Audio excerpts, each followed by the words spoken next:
Bonjour à tous, merci de votre venue.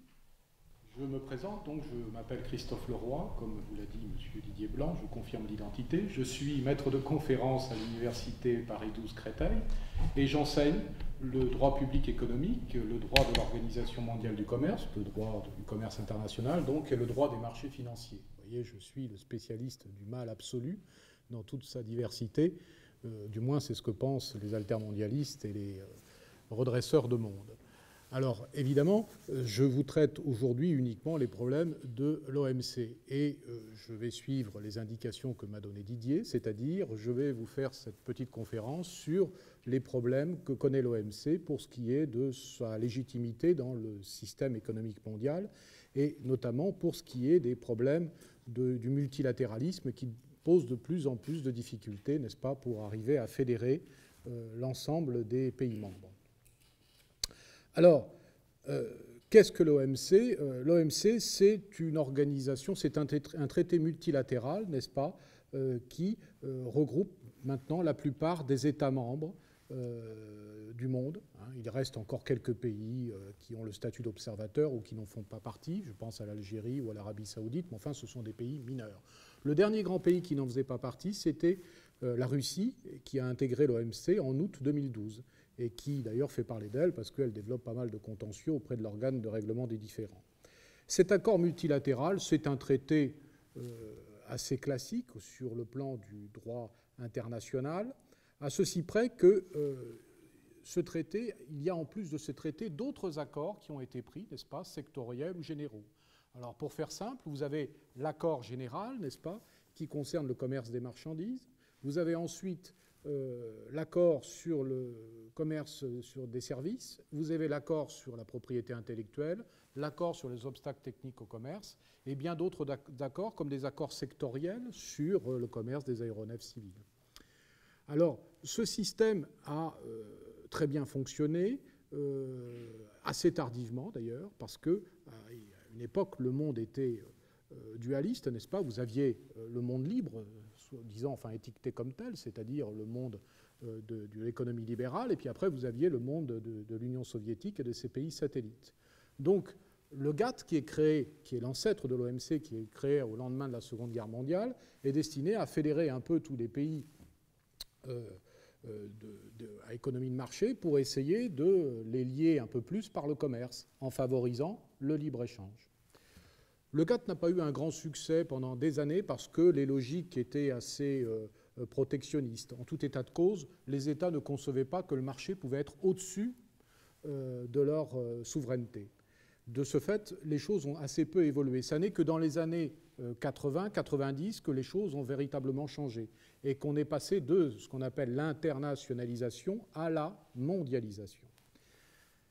1994, c'est la clôture du cycle d'Uruguay, parce que l'OMC fonctionne par cycle, n'est-ce pas, de négociation, et c'est l'arrivée le 1er janvier 1995 de l'Organisation mondiale du commerce, qui reprend pour l'essentiel les accords antérieurs, mais qui se modernise quand même avec un système de procédure un peu plus précis pour l'étude des dossiers, les négociations, et aussi pour le contentieux. Ces accords ont été amendés, n'est-ce pas, au fil du temps. On en a créé de nouveaux, notamment l'accord général sur le commerce des services et l'accord sur la protection de la propriété intellectuelle. Et bien entendu, bon, il est né de ces accords et de leurs pratiques des contentieux qui ont précisé un peu les choses. Alors, quand on étudie l'OMC, il faut avoir conscience qu'on a affaire à un maillage juridique très large. C'est-à-dire que le droit compte autant que les enjeux de pouvoir. C'est clair, vous avez les règles, et elles sont rédigées de manière assez générale, et ensuite vous avez l'influence des États, qui est déterminante suivant leur poids économique, leur hégémonie militaire, selon leur présence dans d'autres organisations internationales où ils peuvent influer. C'est très, très, très délicat à étudier, l'OMC. Quand on est juriste et quand on se veut juriste positiviste, si vous voulez, la mécanique juridique ne s'applique pas toujours aux solutions qu'on pourrait attendre au regard des règles qu'on a lues noir sur blanc, n'est-ce pas ? Alors, ça, c'est un élément qu'il faut connaître. Le droit de l'OMC, c'est des enjeux de pouvoir. Certes, lorsque vous lisez le texte, n'est-ce pas, vous vous apercevez qu'au sein de la conférence ministérielle, qui est l'organe suprême, chaque membre a une voix. Alors, vous vous dites, bon, bah, c'est le royaume de l'égalité, mais il n'en est pas du tout question, n'est-ce pas, de cette égalité dans les faits. Pourquoi ? Parce que les États-Unis, l'Europe, la Chine ont un poids économique différent dans les négociations, hein, et effectivement, elles ont une manière d'influer qui leur est propre à chacune, elles défendent leurs intérêts, et quoi qu'il en soit, vous vous en doutez bien, la voix des Américains, dans les négociations, va compter beaucoup plus que celle du Mexique ou du Brésil, quand bien même ce sont des pays déjà tout à fait respectables. Alors, qu'est-ce que le libre-échange ? C'est juridiquement la compétence qui est définie dans les statuts de l'OMC. Quand on lit les différents traités, on vous parle du libre-échange, et c'est un peu une compétence unique à l'Organisation mondiale du commerce. Eh bien, on vous dit que le système de commerce international repose sur l'absence de barrières douanières et non douanières à la circulation des biens et des services. C'est-à-dire que le libre-échange, c'est cette volonté d'éliminer les barrières douanières et non douanières pour favoriser la libre circulation des marchandises de par le monde. Alors, c'est effectivement quelque chose qui nous apparaît comme, dans un premier temps, tout à fait louable. Pourquoi ? Parce que ça va favoriser les pays en voie de développement qui recherchent de la croissance, ça va ouvrir de nouveaux débouchés aux pays développés, et ça va finalement fédérer l'humanité sous l'égide du commerce. Et cela, après tout, peut avoir des vertus pacifiques. Après tout, il vaut mieux faire la guerre avec l'économie que la faire avec des armes. Bon. Ce qui se passe, c'est qu'effectivement, les choses ont grandement évolué ces 20 dernières années, et que l'on a pu, au fil du temps, découvrir la pratique des accords OMC. Alors, pour bien vous l'expliquer, je vais être pédagogique. C'est-à-dire que je vais vous décrire quels sont les principes fondamentaux de l'OMC pour que vous puissiez ensuite vous rendre compte à quel point les choses ont pu évoluer dans un sens où la pratique a révélé les déficiences, les défaillances de certains principes fondamentaux qui gouvernent la mondialisation. Et de quoi se rend-on compte ? C'est que l'OMC n'a pas véritablement réussi à se renouveler. Alors, ce que je vais vous décrire là, c'est ce qu'on appelle, vous connaissez un peu, entre guillemets, c'est pas pareil, mais c'est les principes généraux du droit, vous avez appris ça en deuxième année, ou les principes à valeur constitutionnelle. Et bien l'OMC, elle a également ces principes, qui sont écrits noir sur blanc dans l'accord général sur le commerce des services, n'est-ce pas ? Et ces principes, on les retrouve également dans tous les accords, c'est-à-dire que dans tous les accords OMC, quasiment, vous avez la reprise des principes que je vais vous énumérer. Ils ne sont pas nombreux, ils sont l'ordre de 5 principes, n'est-ce pas ? Mais ils sont intéressants à retenir parce qu'ils vous font la synthèse de ce qu'est l'esprit des textes de l'Organisation mondiale du commerce. Alors, première clause, parce qu'on appelle ça des clauses, n'est-ce pas, en droit international économique, c'est la clause de la nation la plus favorisée. Alors, vous allez me dire, qu'est-ce que c'est que ce charabia, qu'est-ce que c'est que cette expression, la clause de la nation la plus favorisée? En même temps, c'est assez élégant. Eh bien, écoutez, si vous ne devez retenir qu'une chose de l'Organisation mondiale du commerce, retenez cela, la clause de la nation la plus favorisée. C'est la clé de voûte de l'Organisation mondiale du commerce. C'est l'explication de la mondialisation. Vous voyez, ça tient en peu de mots, la clause de la nation la plus favorisée. Alors, en quoi cela consiste-t-il ? Eh bien, c'est tout simple. Lorsqu'un pays accorde un avantage tarifaire à un autre pays membre, tous les autres pays peuvent réclamer cet avantage tarifaire. C'est-à-dire que si, par exemple, l'Europe accorde un avantage tarifaire à la Chine pour ce qui est de l'importation de son matériel sur le territoire européen, tous les autres pays, Mexique, Brésil, Chili, Pérou, États-Unis, peuvent dire « nous aussi, nous avons droit à cet abaissement de droits de douane et on doit pouvoir profiter de ce tarif préférentiel pour pouvoir exporter vers l'Europe ». Donc, c'est un droit, en quelque sorte, vous savez, à cliquer. Et la mécanique de ce droit, ça veut dire que lorsqu'on abaisse un droit de douane, il va ipso facto être abaissé pour tous les autres pays qui veulent importer dans votre pays. Là, c'est quelque chose, effectivement, qui a eu un effet extraordinaire pour le développement de la circulation des marchandises. C'est-à-dire que les droits de douane, en une trentaine d'années, ont baissé de plus de 40% de par le monde. Hein. Je vous donne l'effet que ça a donné. Hein. Pour l'Europe, vous savez que maintenant, c'est une compétence exclusive de l'Union européenne. Le tarif douanier. Voilà, la politique commerciale commune. Le tarif douanier donc est mis en place par l'Union européenne suite aux négociations au niveau de l'OMC et les tarifs sont les suivants. 40% des marchandises qui arrivent sur le territoire européen sont taxées à 0%. D'où qu'elles viennent.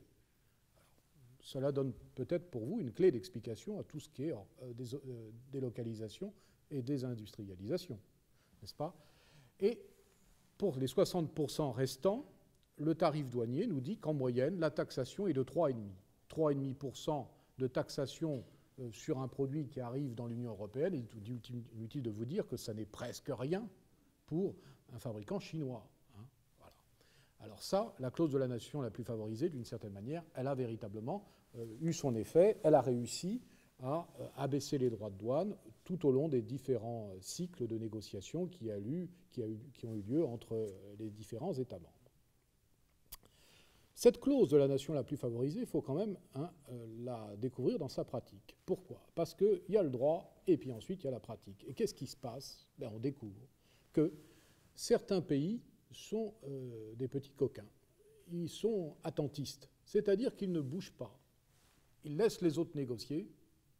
Ils ne proposent rien, et une fois qu'un pays a accordé un avantage, ils le réclament, puisqu'ils y ont droit. Mais eux, en même temps, ne bougent pas tellement. Et ceux qui ne bougent pas, il ne faut pas croire que ce sont les moins puissants, c'est les plus puissants. C'est la Chine. Hein. Vous étudiez le tarif douanier chinois et le tarif douanier européen, vous apercevrez qu'ils peuvent commercer librement avec nous, mais nous, lorsque nous voulons leur vendre une voiture ou un objet industriel fabriqué par une PME, là, les droits de douane sont très, très importants. Jusque sur le bon vin de notre bon terroir, les droits de douane sont très élevés. Alors ça, effectivement, c'est quelque chose qui est un peu problématique, au sens où il n'y a pas d'égalité dans ce traitement de la clause de la nation la plus favorisée.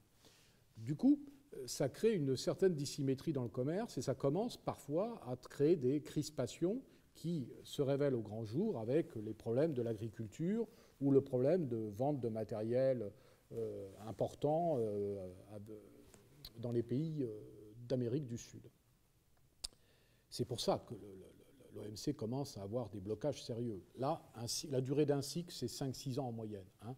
Là, le cycle de Doha, le cycle de négociation de Doha a commencé en 2001 et on n'arrive toujours pas à le conclure parce qu'il y a des mésententes épouvantables entre les différents membres de l'organisation. Autre clause importante, deuxième principe, donc, c'est la clause du traitement national.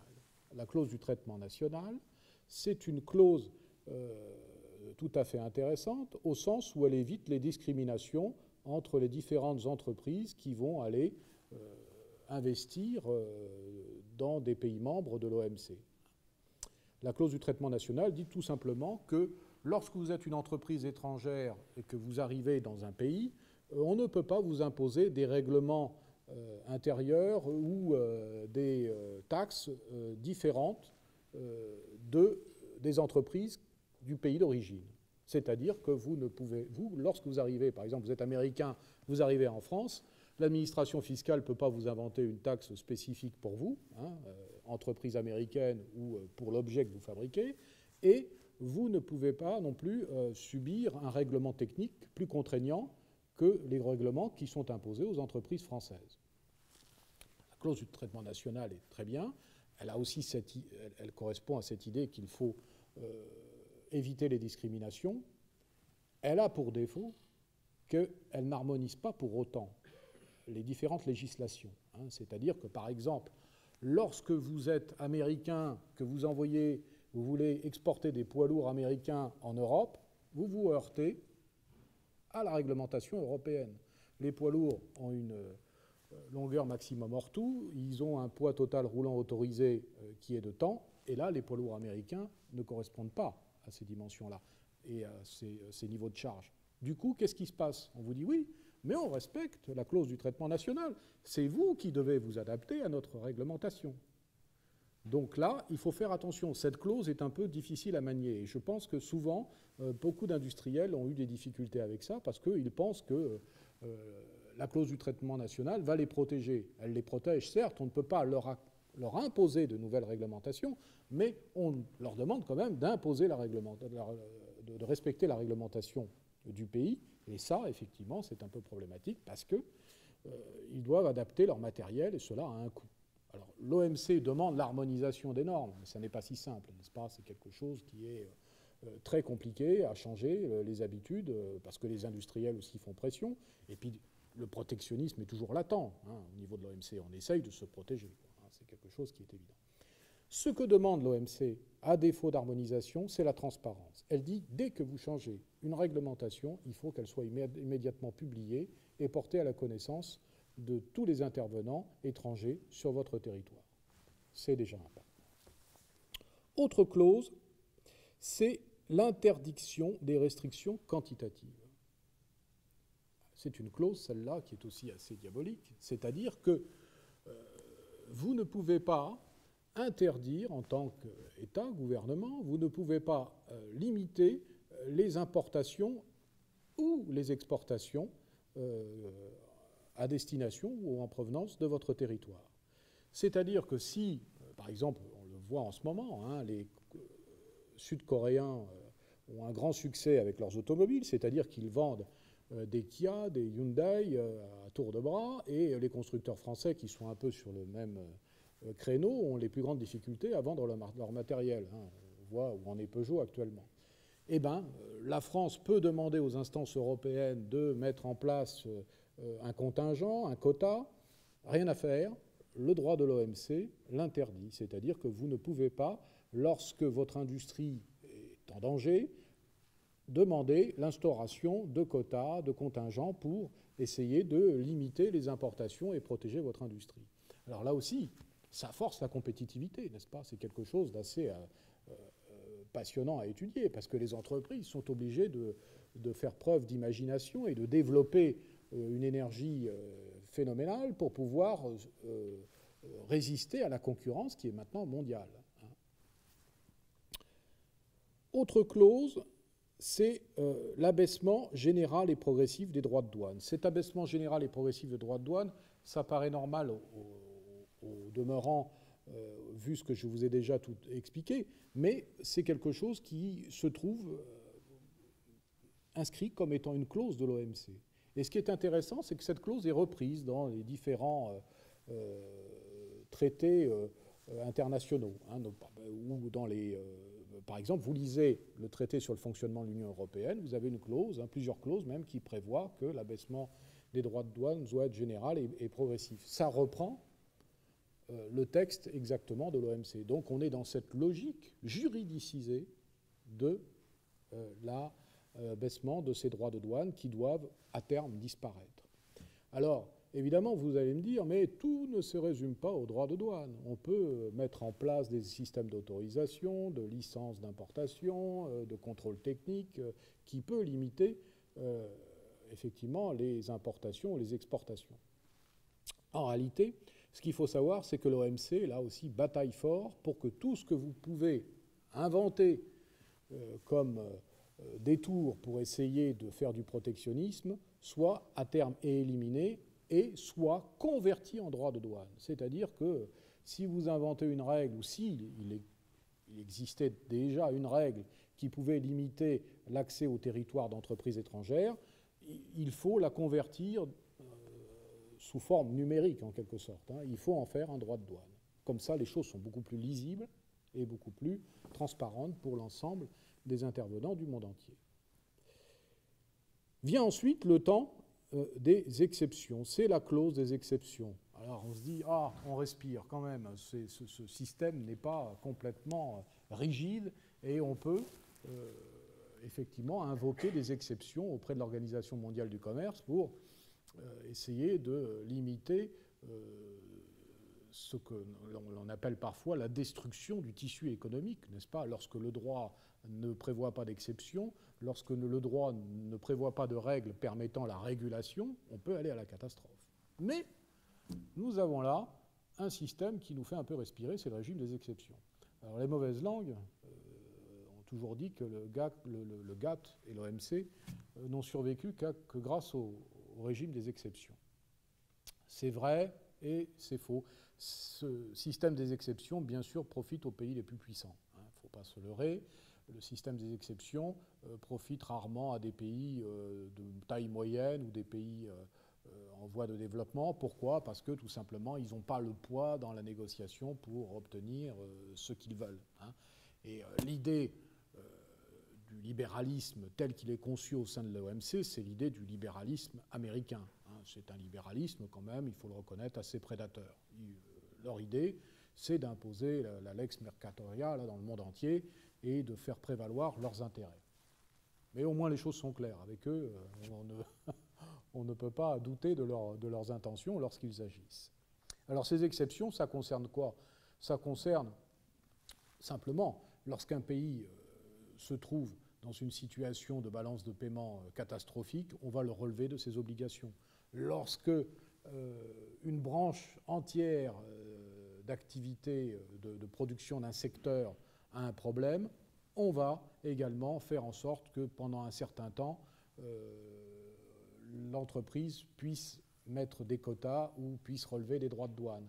Et ensuite, vous avez toutes sortes d'exceptions qui sont énumérées, qui concernent la moralité publique, parce que bon, il y a certains pays qui, n'oublions pas, ne sont pas laïques par essence, qui sont encore profondément religieux, donc certains objets ne peuvent pas être librement échangés avec eux. Vous avez ensuite tout ce qui est les trésors publics nationaux, qui doivent être hors commerce, n'est-ce pas? Et vous avez comme ça ensuite toutes sortes d'exceptions qui permettent quand même d'amener une forme de souplesse dans la négociation des accords. Mais je vous dis tout de suite, elle est très relative et elle est hiérarchisée. Ne nous trompons pas, l'OMC c'est un membre, une voix, mais en réalité, il y a une hiérarchisation économique au sein de l'OMC. C'est les plus puissants qui décident entre eux de ce que va devenir l'OMC, c'est-à-dire l'accession d'un nouveau membre, la mise en place d'un nouvel accord, etc. Alors, bien sûr, commence bien maintenant un peu plus tout cela change, c'est-à-dire que les pays du Sud commencent un peu à grincer des dents, l'Afrique aussi, les Chinois pensent que le monde est multipolaire et qu'il n'est pas uniquement gouverné par les États-Unis. Quant à l'Europe, elle essaye de faire valoir ses droits d'une manière un peu désordonnée. Parce que quand bien même la compétence européenne est exclusive pour l'Organisation mondiale du commerce, il faut savoir que nous ne sommes pas un État fédéral et que par conséquent, il faut d'abord que tout le monde s'entende au niveau européen pour qu'on arrive à dégager une solution qui soit cohérente au niveau de l'OMC. Et bien entendu, nos amis, qui sont également nos adversaires en matière économique, n'ont de cesse de jouer de nos divisions pour mieux nous dominer et obtenir des concessions tarifaires qu'un État fédéral n'accorderait en aucun cas. Surtout quand on voit ce que font, par exemple, les États-Unis.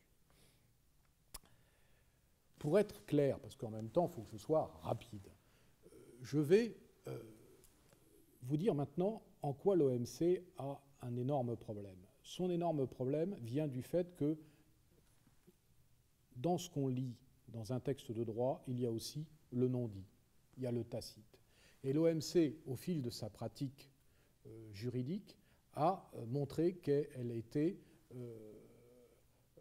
en grande difficulté par rapport à beaucoup de notions qui font la substance même du droit occidental, c'est-à-dire la notion d'état de droit, les droits de l'homme, le droit social, le droit environnemental, tout ça, ça pose problème, parce que l'OMC ne traite pas de ces sujets. Et ceux qui la dominent, ceux qui la contrôlent, refusent obstinément de la réformer. Alors ceux qui la dominent et ceux qui la contrôlent, vous pouvez me dire, on pourrait toujours quand même faire un peu pression sur eux. Mais non, parce que ceux qui sont les pays qu'on appelle sous-développés, ou les pays les moins avancés, ou les pays en voie de développement, ou les pays émergents, sont aussi des fervents défenseurs du libéralisme. Qu'est-ce qu'ils veulent? Ils veulent que, quoi qu'il arrive, on ne touche pas à leur main-d'œuvre sous-payée, qui est leur avantage compétitif et comparatif dans l'économie mondiale. Donc tout le monde, finalement, au plus haut niveau, est d'accord. On ne touche pas au modèle de l'OMC, qui est le libre-échange. Quand bien même les populations commencent à trouver ça un peu lourd à porter, que ça ne véhicule pas tout ce qui a fait notre civilisation occidentale, on ne peut pas y toucher parce que c'est ce qui favorise le commerce mondial. Et là où il est intéressant d'étudier l'OMC, c'est que petit à petit, on s'aperçoit de l'ensemble des clauses qui font défaut au sein des accords OMC. Et les contestataires, comme des gens beaucoup plus tempérés, vous disent « mais l'Organisation mondiale du commerce, c'est extraordinaire, mais il y a quand même pas mal de choses qui nous paraissent étranges. » Notamment quoi? Il n'y a pas de clause sociale. Et les personnes disent « mais nous voudrions instaurer une clause sociale au sein de l'OMC. » Cette clause sociale consisterait à dire « messieurs les Chinois, vous n'avez pas de sécurité sociale, vous ne payez pas de retraite, vous n'avez pas de système d'allocation en tout genre. Par conséquent, nous, Européens, nous avons ce système-là. Si vous voulez importer sur notre territoire, nous allons mettre un droit de douane qui équivaut au surcoût que nos entreprises ont à payer pour pouvoir assurer la retraite de nos personnes âgées et pour soigner nos malades, n'est-ce pas? Et ça, la clause sociale, pas question, rien à faire. On fait de temps à autre un petit colloque, un petit exercice de style, on adopte une résolution, mais ça n'aboutit jamais. Il n'y a pas de clause sociale. On ne peut pas lever un droit de douane vis-à-vis d'un pays qui ne respecte pas de clause sociale parce que tout simplement c'est contraire au libre-échange et c'est considéré comme du protectionnisme déguisé. Autre clause, la clause environnementale. Alors là aussi, Madame Duflot, Mademoiselle Cosse, en première ligne, effectivement, dénoncent dans l'OMC, et elles ne sont pas les seules, le monde entier dénonce que voilà, il faudrait quand même tenir compte un peu de l'environnement. Et vous avez en Europe des pays, des entreprises qui sont soumis à une législation sur les installations classées extrêmement sévère et qui a un coût, évidemment, sur leur compétitivité et qui se voient concurrencer librement avec des produits qui arrivent à taxer à zéro en Europe et qui, eux, ne respectent pas le moindre droit de l'environnement. Essayez de produire du plomb en France, et vous allez avoir affaire à la DREAL, ex-DRIR, et vous allez voir que ça va y avoir des coûts d'installation, de production et de contrôle qui vont être, et de dépollution qui vont être effarants. Donc la meilleure solution, c'est d'aller produire en Chine dans des conditions parfaitement moyenâgeuses pour ensuite, à nouveau, réimporter en Europe. Et c'est tout le jeu de la mondialisation. Pascal Lamy, l'ancien secrétaire général de l'Organisation mondiale du commerce, vous l'a dit. La mondialisation, c'est Internet et les porte-conteneurs. Ça veut dire quoi? C'est la délocalisation, par principe, et la désindustrialisation, et c'est la libre circulation des marchandises, et que le meilleur gagne. Donc faites votre choix. Vous êtes tout à fait libre d'avoir un système de sécurité sociale, d'avoir un système de retraite, un système d'invalidité, tout ce que vous voudrez, mais ça ne doit pas entraver le commerce mondial.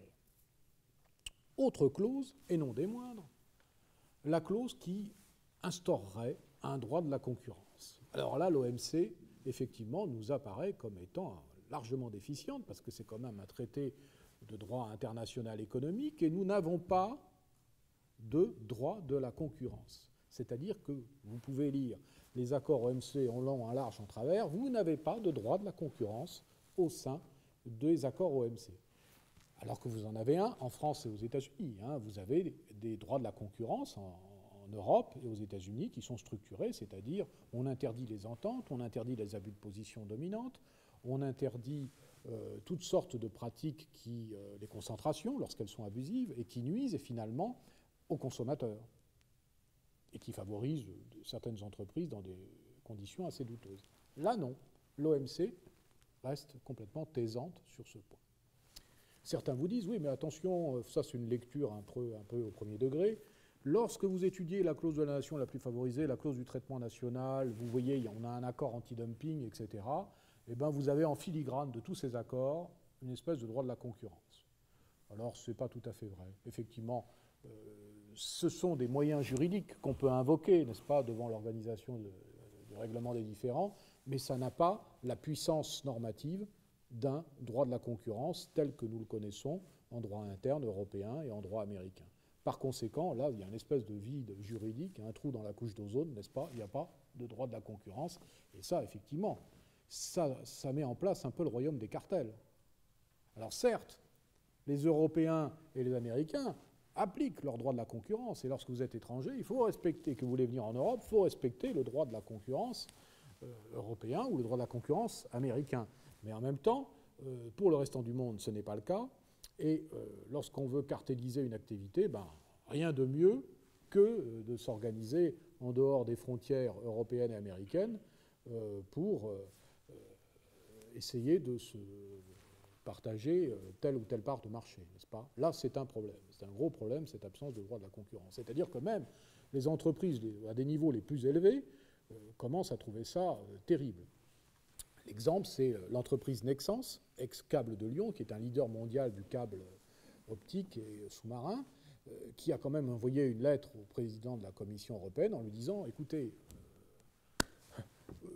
je veux racheter un concurrent néerlandais, c'est un Chinois qui va l'acheter parce qu'ils ont des moyens financiers beaucoup plus importants que nous et ils vont avoir un niveau de concentration au niveau mondial qui serait sanctionné par le droit européen. Et voilà ce qui se passe. Nous, on va être pénalisés parce que, tout simplement, on n'a pas les moyens de suivre. Or, cette entreprise chinoise, c'est une émanation de l'État. Elle est subventionnée par l'État. Nous, on nous interdit les subventions, on est soumis au droit des concentrations et on doit subir des investisseurs chinois qui, eux, sont libres, finalement, de toute obligation. Donc, cette absence de droit de la concurrence est également quelque chose qui atteint la légitimité de l'OMC, n'est-ce pas? Autre élément, la clause fiscale. Évidemment, la fiscalité, dans notre bon pays, on commence à la sentir toute proche. On sent son haleine quotidiennement, n'est-ce pas, dans notre nuque. Et on se dit, mais comment cela se passe-t-il par rapport au commerce mondial? Là, pareil, pas d'histoire. L'OMC ne veut pas entendre parler de fiscalité. Ça relève de la souveraineté des États. C'est eux qui décident. Donc, il n'y a pas lieu de pouvoir établir un montant compensatoire en disant, voilà, en France, il y a une fiscalité élevée. Messieurs les Taïwanais, vous voulez investir sur le territoire français, il va falloir payer un droit de douane supplémentaire. Non, non, non, il n'en est pas question. La fiscalité n'est pas une clause qui existe dans les accords OMC.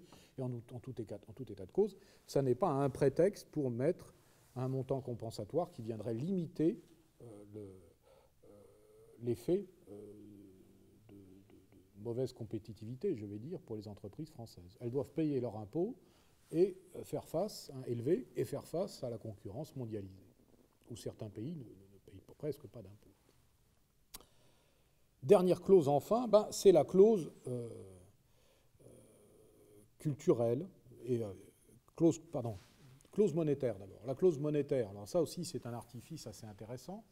La clause monétaire, elle n'existe pas au sein de l'OMC. Vous voyez, on parle plus bientôt des clauses qui n'existent pas que des clauses qui existent, mais ça montre tous les problèmes que connaît l'OMC et tous les attaques qu'elle subit.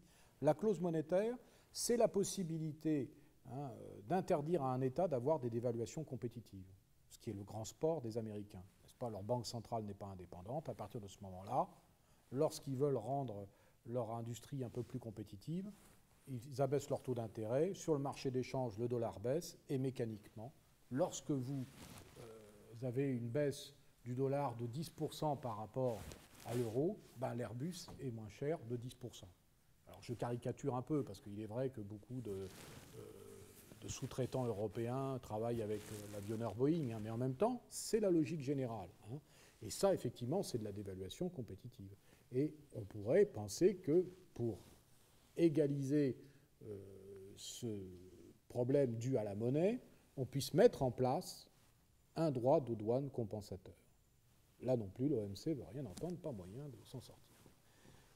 Enfin, dernière clause, qui n'est pas les moindres, celle qui vous est sûrement la plus chère et à laquelle vous êtes la plus sensible, c'est la clause culturelle.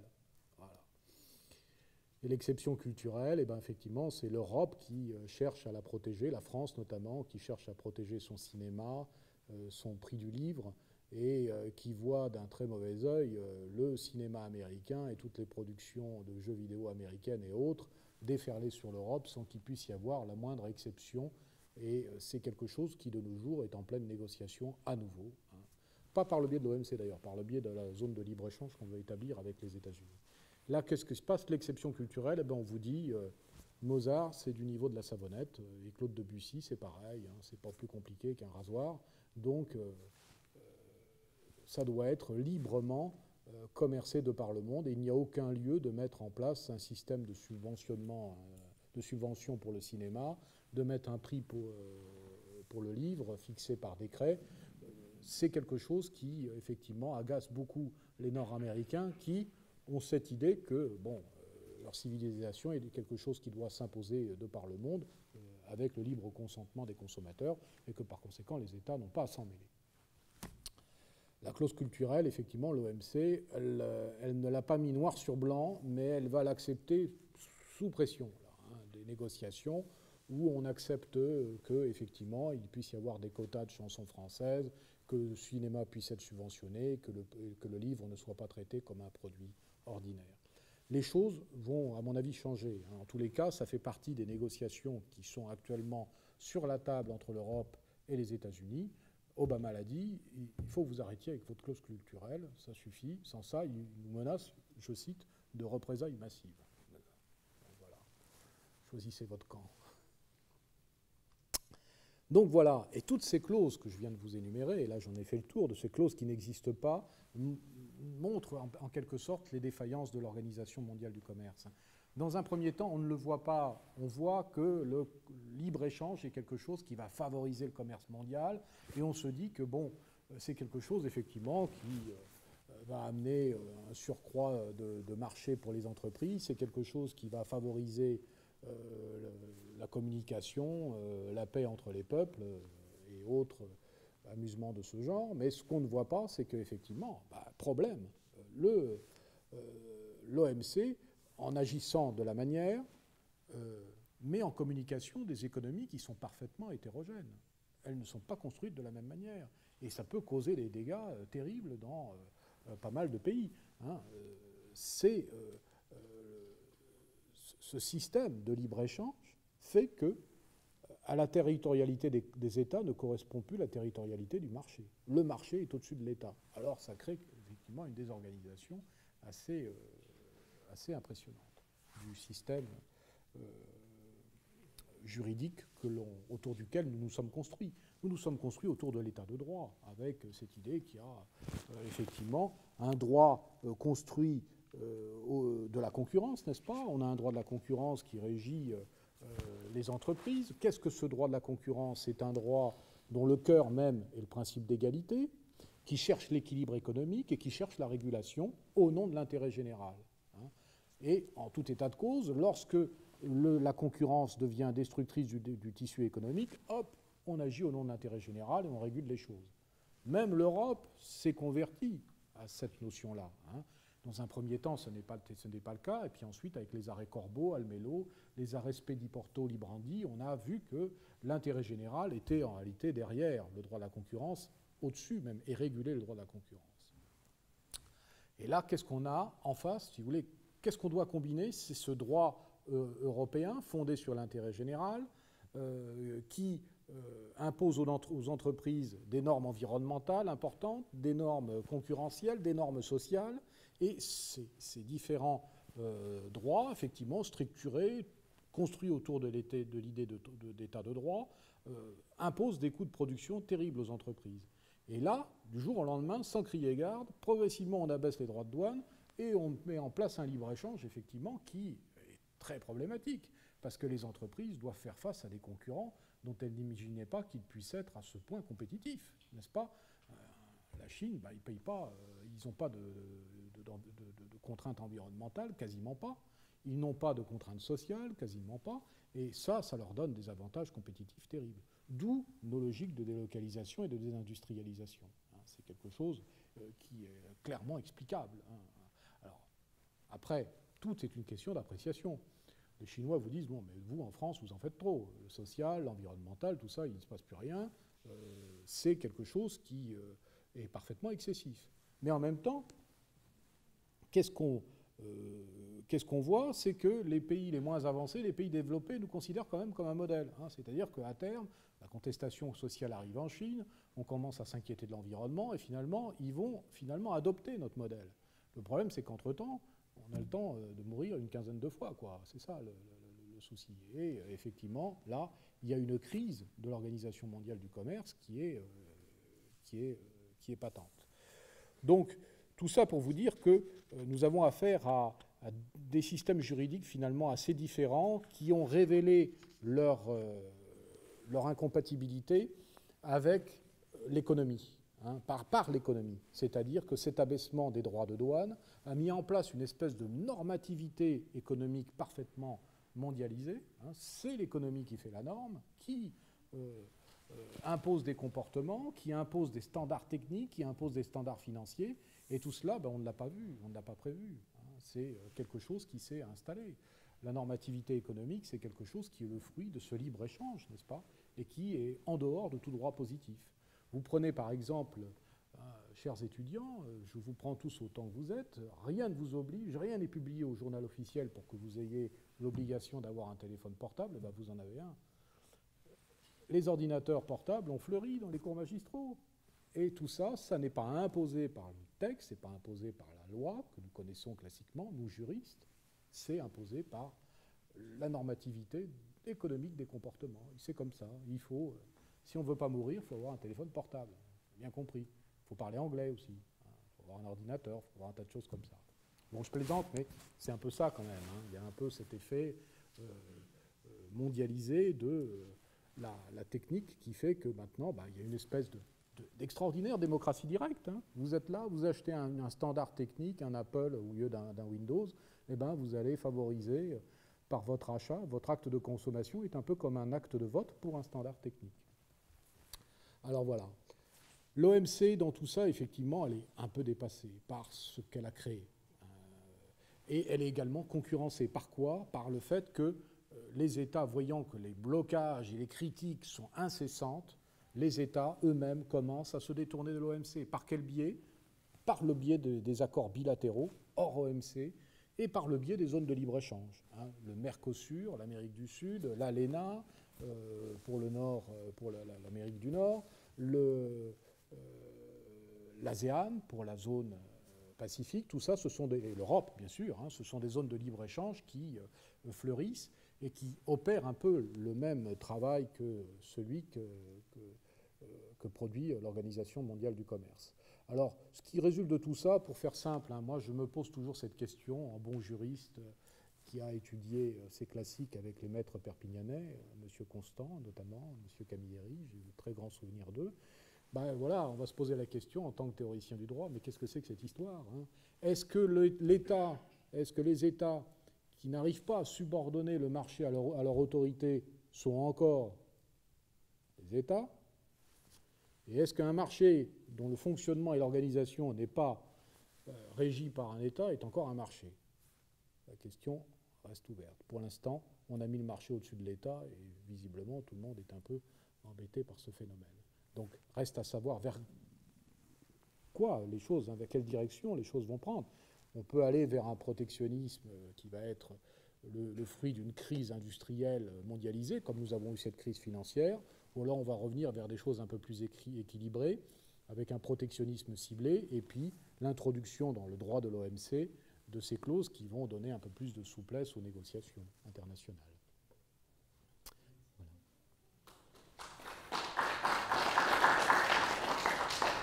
Je te remercie pour ta clarté. Si je t'ai bien suivi, pour lutter contre la mondialisation, il faut faire comme moi et d'autres, un papier et un crayon. C'est parfait. Bien, y a-t-il des questions parmi les étudiants? Moi j'ai quantité de questions, mais je pense que je vais déjà laisser la priorité aux étudiants. Non, il n'y a pas de questions, il n'y a pas de... Bon, moi j'ai quantité de questions, mais c'est un cours que j'ai suivi il y a très longtemps. Ouais.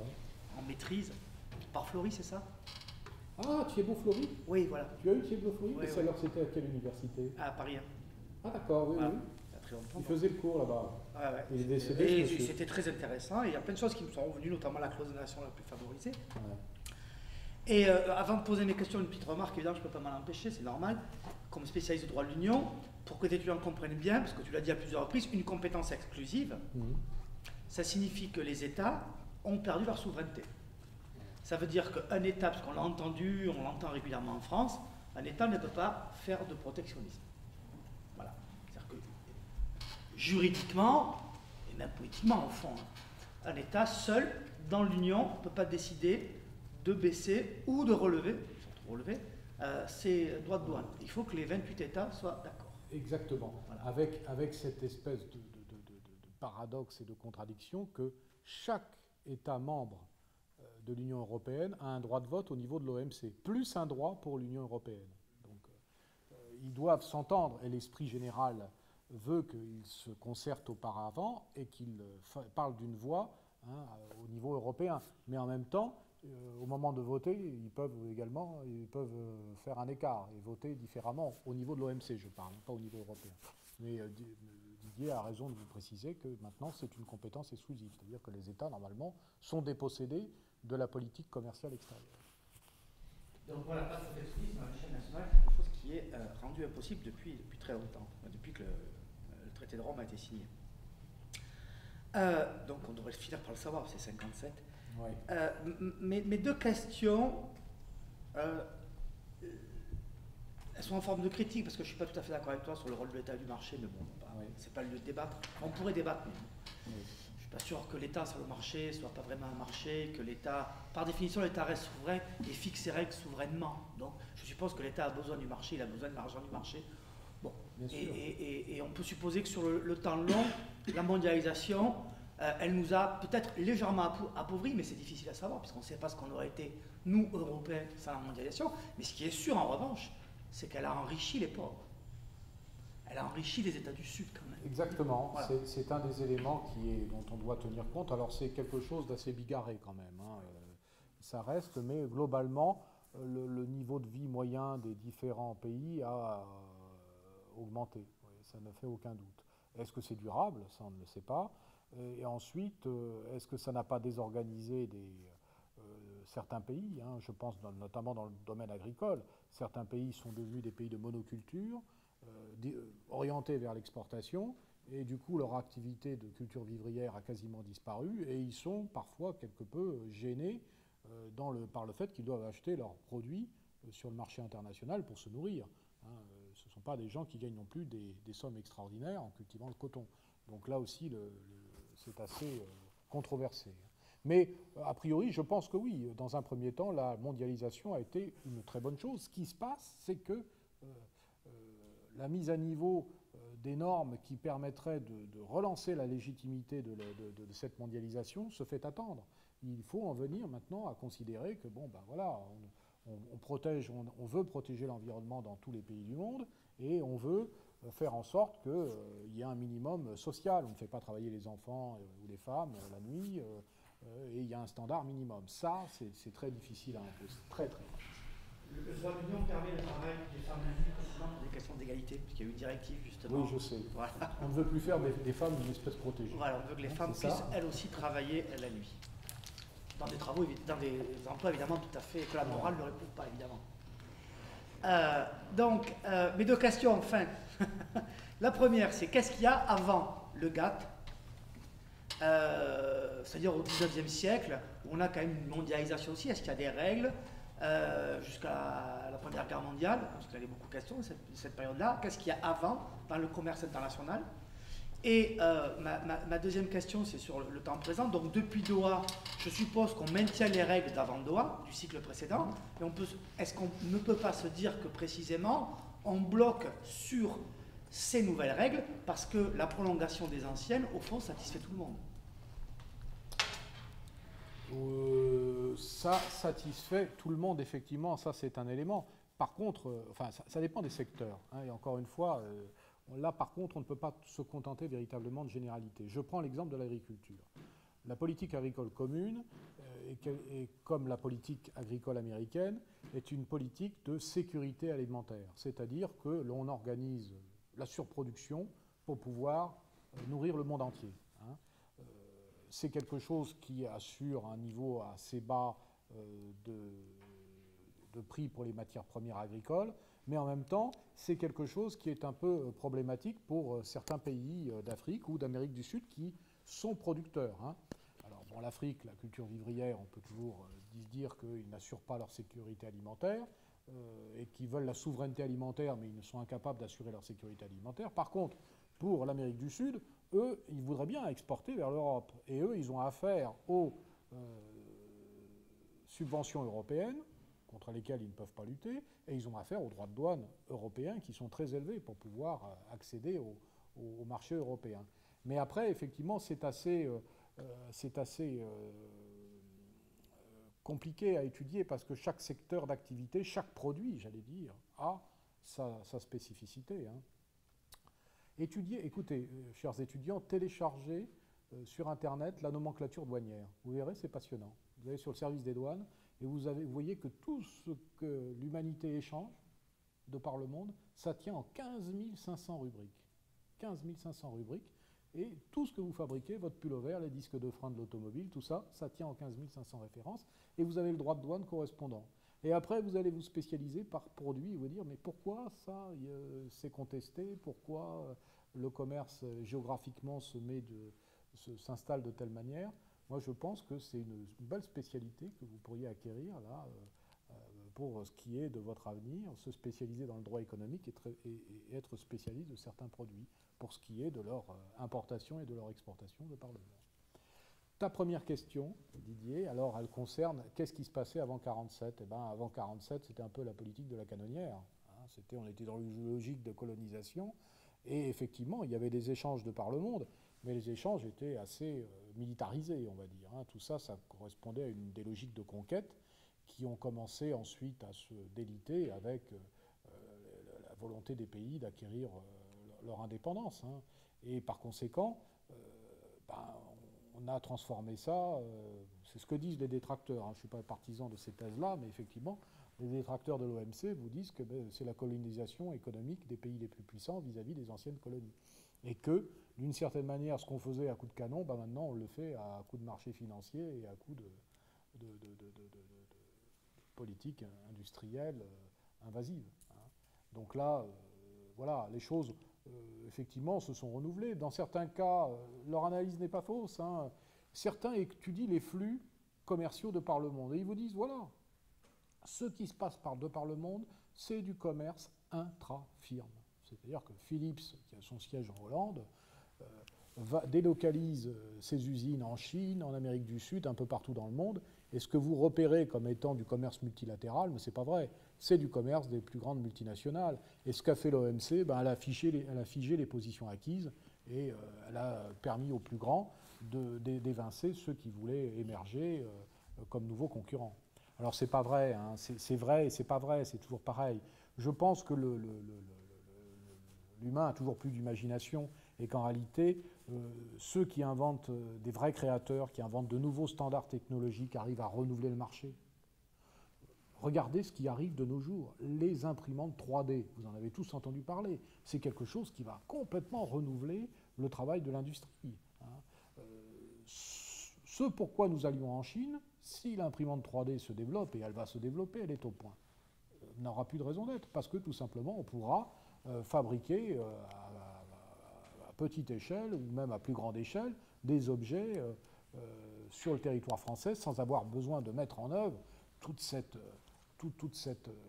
arsenal industriel qu'il fallait pour fabriquer une voiture, une pièce détachée, un ordinateur ou que sais-je d'autre.